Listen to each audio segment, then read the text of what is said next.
Let's take a minute to talk about troubleshooting tips for when you're on set and you're using flash photography and suddenly the strobe isn't firing.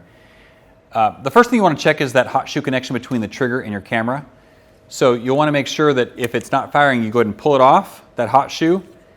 Make sure that this slides back in and then swing the arm around and you'll hear a click. That means you've got a tight connection. That's the most common reason for a flash to not be firing. Then also you want to check to make sure that the battery of your trigger has not burned out on you.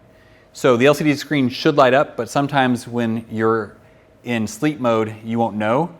But if you can't get it to turn on, go and try taking those batteries out.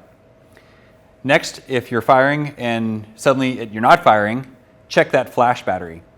You'll know if the flash battery is powered up because you'll see this red lightning bolt light up, which means you've got an active charge ready to go off. And you can just press that and you should see a flash activation.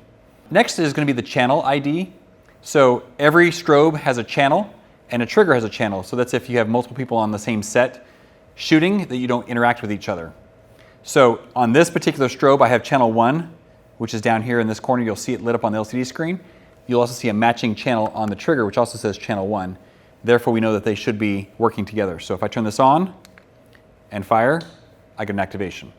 But if I had the channels mismatched, it wouldn't fire. Also, you want to go into the menus and check the ID setting.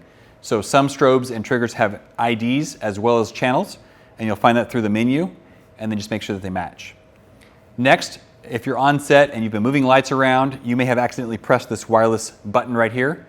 If you press that, the flash may still have the LED light, the modeling light activated, and you'll see this still lit, but you won't get a match between the trigger and the strobe. You've broken that communication. And it's as simple as just pressing this button here, which sometimes is pressed on accident.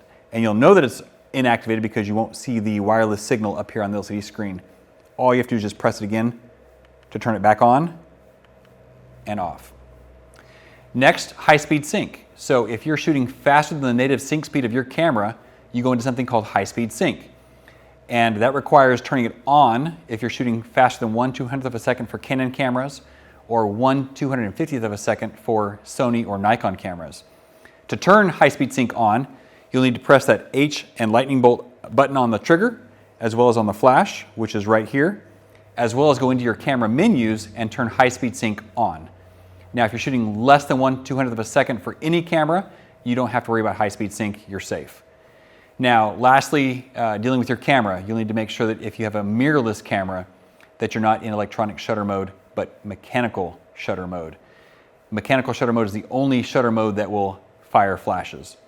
And then lastly, make sure in the menus you go through and make sure that you've turned on external speed light control, that it's on. Hope you found this helpful and good luck with your shoot.